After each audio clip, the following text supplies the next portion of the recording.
There still is ability to flex. You know, we could have Maokai go top, Sett go support. Could have Sett go mid. You know, we haven't seen it in a while, but there's still the small possibility. So if they wanted to try to get something to potentially counter a Mordekaiser, they could force it, but not sure that they will, as the Galio we were talking about seemed a little bit obvious there, as, ooh, this would be interesting. Very interesting. I really like the Vladimir into this composition, but they're considering Talia instead. They're considering a lot of things, because you mentioned the flexibility. I mean, they technically have like 3 junglers, 3 supports, so many different options, right? Like, the Kassadin will be the decision here from ShowMaker. Has a pretty decent laning phase into the Galio because of the short-range nature of Galio just in general. Winds of War can be a bit frustrating, but should be a free lane for the Kassadin. And DAMWON, yes, they're very short range, at least until Senna gets a few stacks in her. And that's going to play into KT's hands quite effectively. Definitely a much better draft this time around for KT. But also, DAMWON do have a lot of comfort on their side. You always have to look at the top side of the map. Kassadin for ShowMaker is certainly one of his flex champions. And I don't mean flex champions as in it's flexible, it's he likes to flex on with this champion. And the Sett for Nuguri, he certainly had a good game in game number 1. So let's see whether DAMWON's going to keep up the form or whether KT, with a much better draft, are going to be successful. Yeah, KT's comp. Pretty obvious what they want to do here. We're going forward, we're engaging, and they're going to be throwing in the Taric to join the Jarvan for jumping into the fight, and Galio to follow up. The Mordekaiser, kind of interesting, but I suppose they wanted some more ability power. I wouldn't have minded actually Vladimir on their side too, just for more wombo, but not going to go for it here, as on the other side, definitely interesting. We don't see comps like this too often, but they're going to be having a decent amount of tankiness. They're lacking as much damage as they had in the last game, but they're kind of hoping that ShowMaker can sit back and scale on that Kassadin. Yep, when he gets to a couple of items, he is going to be doing a hell of a lot of work. And, you know, Ghost is a hyper carry as well. I mean, this comp does scale very effectively on DAMWON's side. The KT, their mid-game's amazing. They have so much AoE CC. And we've seen the Galio Jarvan combo, the Cataclysmic Entrance, all the time to guarantee those engages, and aiming can bounce around and have the help of TusiN to make sure that everyone is just dazzled up and ready to be taken. But let's see whether DAMWON are just going to not care about that and just be better. Conqueror Kassadin into the mid lane. Just shows confidence here from ShowMaker. Doesn't feel like he needs the fleet footwork or anything like that. As the adorable little kitten is standing vigil right next to this ward.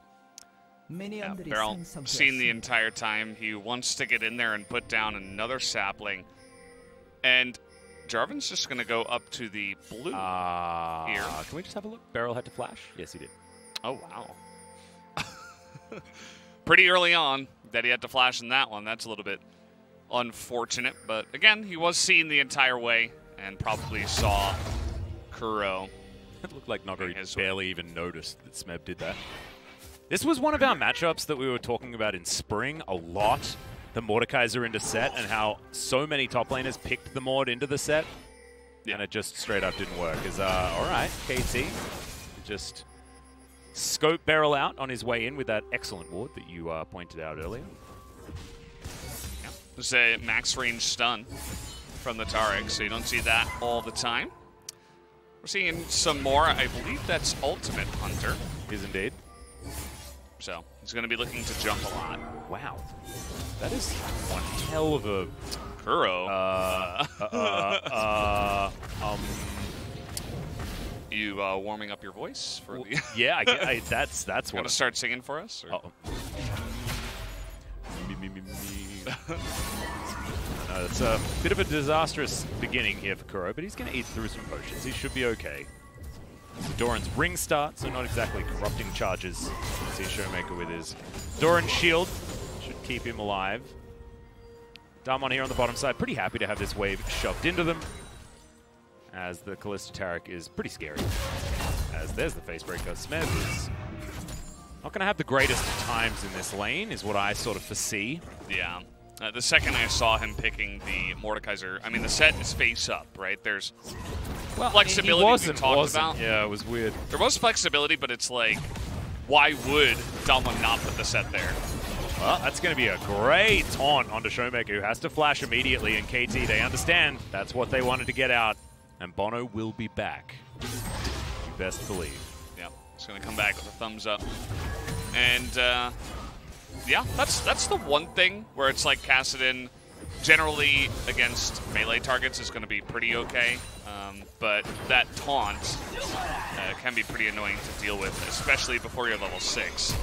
Whoa, that's the flash forward from TusiN. BeryL's going to be knocked up as well immediately. He's exhausted, uses the Twisted Advance to escape. As Ghost gets a fair bit of damage back, so not able to actually find this one. Shields go up for our top laners as they're trying to fight this one out. The Obliterate was avoided. The flashes come through from both of the top laners, but Canyon just flashes in and munches him. Reminds me of Cho'Gath, just a quick nom.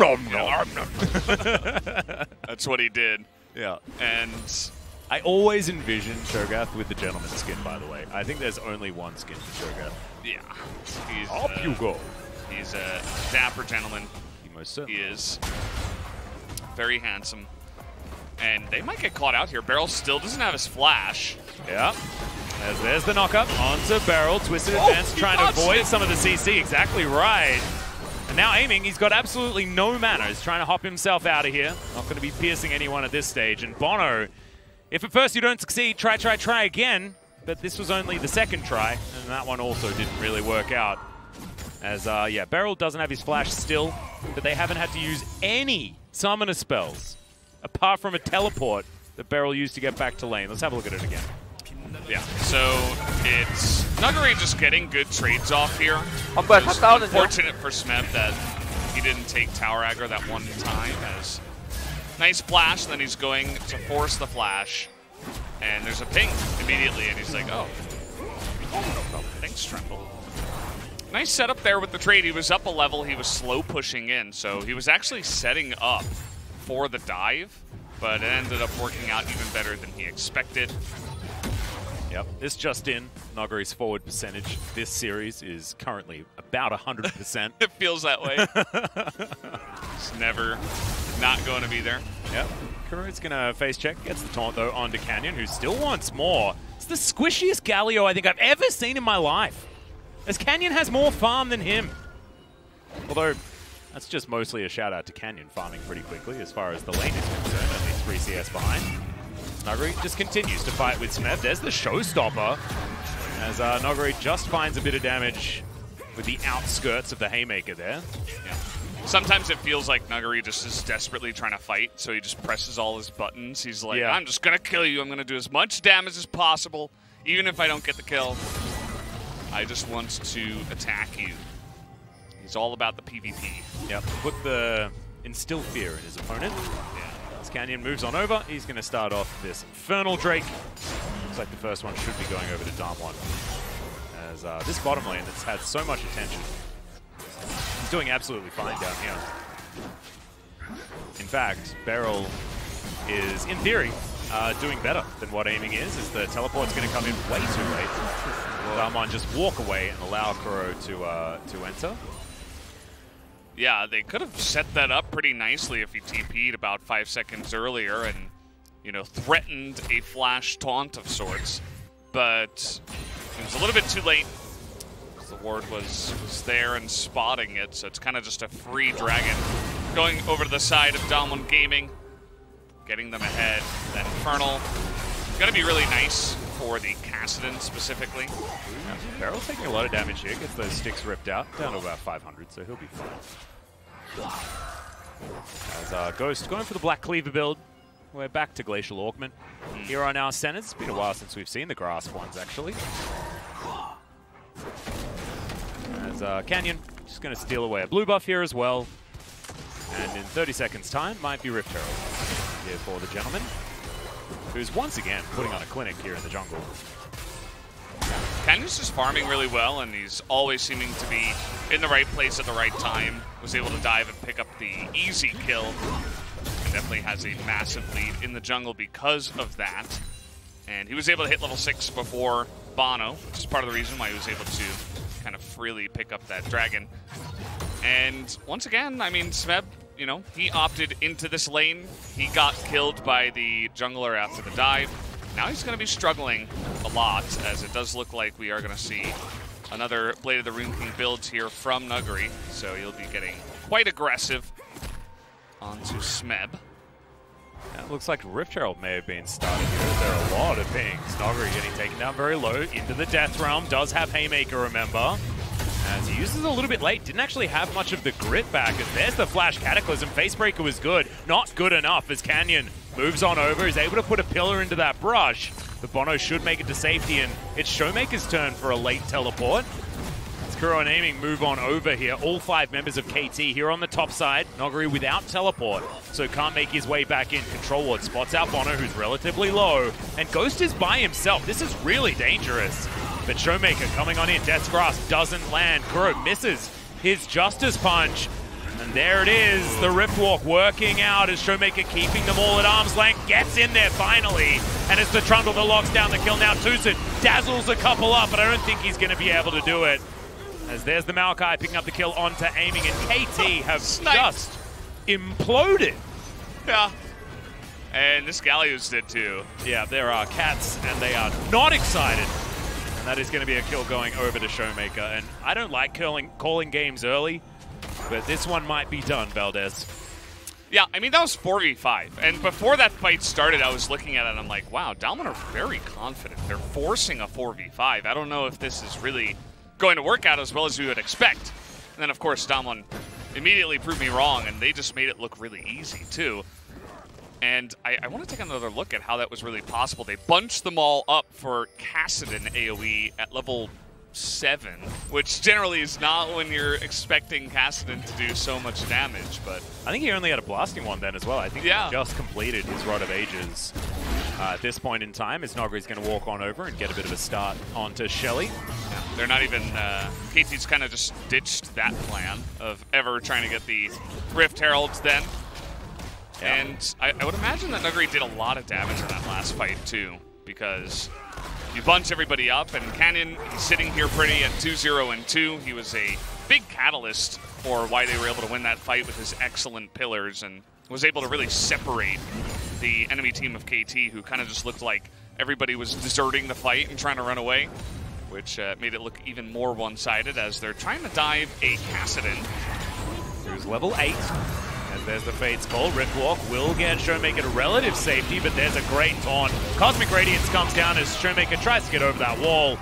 And BeryL comes on in with the Twisted Advance. Kuro is well and truly dead, so it's a 1-for-1 in the end.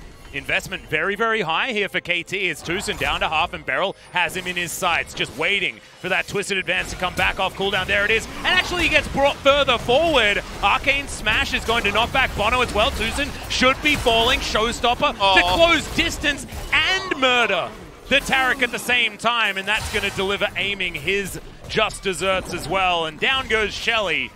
And a lot of KT's hopes here in this game. Yeah, just flexing on him now. They're like, how dare you 4-man dive a Kassadin?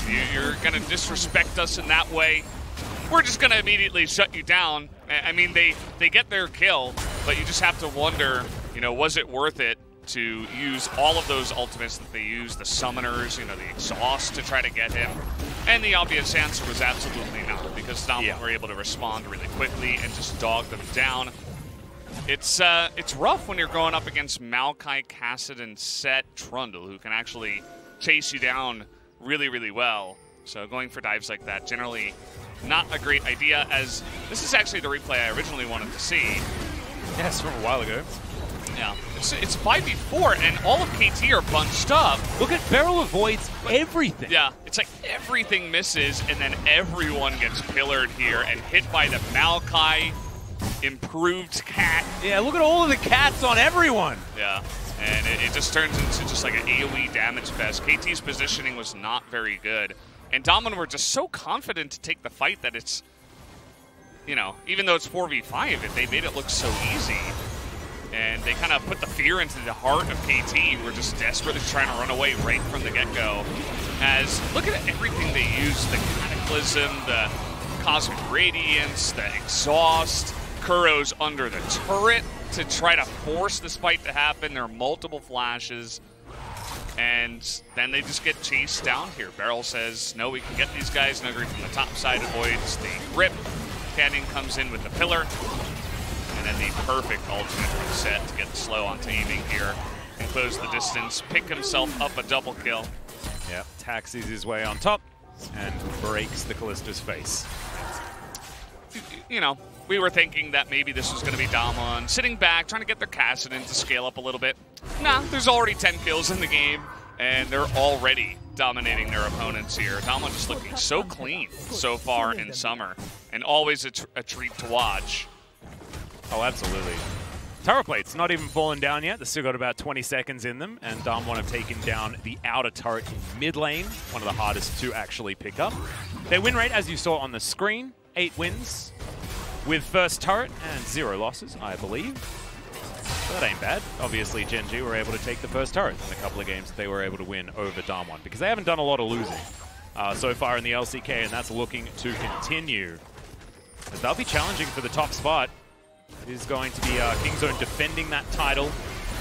They're the only team to remain undefeated here in the LCK. In match score, of course. It's currently sitting at 3-0. DRX, right? Sorry, yeah, DRX. Yeah. Is that, who did I say? You were living in 2019. You said Kingzone. I did say Former Kingzone. Formerly Kingzone, also formerly DragonX, now just DRX. Yeah. And I've messed that one up quite a few times. I apologize, everyone. Yeah, well, that's okay. We forgive you. It's all good. And yeah, there was a CG mistake, by the way, and I don't think that that was actually correct. The turret stat. Oh, okay. So I can't really read it because this screen that we get the information on kind of is like floats. real jank. Thank you very much. Yeah, moving that one down the screen for us is breaking the fourth wall, but they're breaking Smeb's face right now as the showstopper will put him in his place, but he survives for a very long time thanks to the World Ender, but Facebreaker comes off cooldown, not quite enough there as ShowMaker does find the kill on the Mordekaiser, and Canyon going to turn up in the nick of time to try and save this Kassadin. bonO does turn up as well. Subjugate's going to be there, and that pillar placement was absolutely amazing out of Canyon, who's giving bonO a bit of a lesson on how to play this Trundle.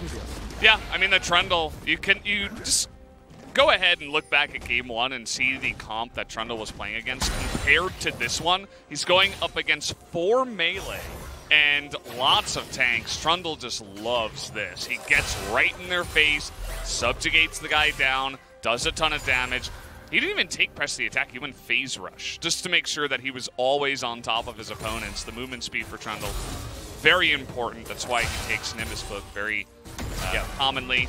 You take every movement speed option in the sorcery tree. That's how you're supposed water to walking, right? You're just always trying to get in their face. And yeah, I mean, this is the power of Galio to immediately join a fight, but it's just like a sitting duck for a ShowMaker who's got the presence of mind, is able to get a bunch of mana back, and you're never really going to kill the Kassadin as the Galio in these fights that just get really messy. It's like you're just always going to be dogs down, and you're never going to be on top of him. So it was another great final pick from ShowMaker. Actually, he's showing the power of this Kassadin, not only at level 16, which I know which chat loves. Cool. There's the knock up onto Nuguri, gets dazzled. Canyon's going to turn up.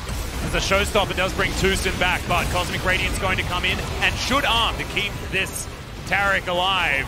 Smeb out of position though, and BeryL's going to smash everyone back. ShowMaker grabs himself yet another kill as Kuro gets himself a taunt, but he's still in amongst 2, and he's going to go down way too low. There's the heroic entrance, gets a knock up onto Ghost, but it straight up does not matter. ShowMaker should be able to take down bonO here. In the meantime, BeryL is going 1v2, I'm pretty sure. Yeah, look at him. That's a triple kill for ShowMaker as well. His Penta's waiting down here as Taunting Shadow flies through in celebration. And DWG at 8,000 gold in the lead at 17.5 minutes. Yeah. I think this is... that fat lady has begun yodeling, I can hear her. She's she's probably at the entrance of the LCK arena right now because this game is pretty much over. I mean, there are Nuguri is going up against 4 people for like 10 seconds, and it still doesn't matter. They can't kill him. They do eventually, but that's the fun part of DWG Gaming's composition. It's like, you know, you can take down one, but then eventually you're going to have a lot of low health bars. You're going to use a lot of your lockdown, and that is when Kassadin is going to strike. And he's going to have his entire team slowing everybody up and rooting everybody up. He's just going to have a ball in these team fights. That's why Kassadin really feels like a great pick here, as bonO is desperate, but then remembers that Stopwatch is a great rune that everybody should take. Oh, Nuguri doing his inting thing once again, has all of his grip built up. He's inside the Death Realm, I believe, as he steps into the brush, and Smeb has to get the heck out of there. Nuguri somehow survives. Smeb certainly did not, as it's a double kill for the Kassadin. The triple kill, could it be the penta? Quadro comes down, and now bonO should be giving over. ShowMaker's pentakill as he charges up the Rift Walk. Rank 1 in Korean solo queue, and now rank 1 in mid lane pentakills for LCK Summer. Nicely done. I think we can all safely say that this game is well and truly over after that one. 10-1-4 Kassadin at 19 minutes. He's having a game, that's for sure. This feels like solo queue, man. Oh my god. There's really not much to break down here. You know, it's kind of desperation from KT. They're not, you know, they've got one direction and it's forward, and they're so far behind that it just doesn't matter. ShowMaker is just dancing all over these fights. He's eating them for breakfast, lunch, and dinner right now. Pentakill comes in. 싸우자. And then the KT Rolster flag as well. 야, 타릭 노플. 천천히 천천히 봐. 야, 무조건 이겨. We're definitely going to win. We're definitely going to win. Take it slowly. They said 펜타킬. You guys can understand that one. 아우! That's a happy ShowMaker on your screen Yeah. right there. Congratulations. Like the wolf howl at the end of that one. The true alpha of the Rift. Now, you guys try to do a sub 20-minute 5,000 damage on Kassadin in a team fight. That's real hard. As Canyon, it's 20 minutes into the game, and that means Baron time. According to DAMWON, they're not going to do it very quickly. In fact, they have a pretty horrendous Baron taking composition. But knowing aiming is on the bottom side of the map with no teleport or anything like that, trying to take down an outer turret, they're just going to wander on over and take the Baron and most likely parade themselves towards the base, take that one down, and walk home with a swift 2-0. Fastest night, I think, by a large margin we've had for a very long time.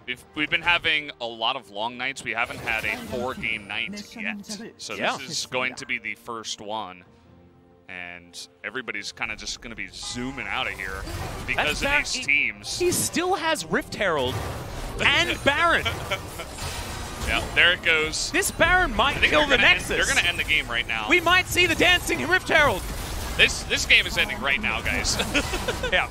It's going to be 23 minutes into 21 minutes. Shirley seemed to have bugged out for a second there. Didn't even get to charge as DWG were too busy destroying everything. ShowMaker with his Rift Walk gets himself out of the way and now dives on top of Smeb, who puts him in the Death Realm, but he gets out of there real quick, smart.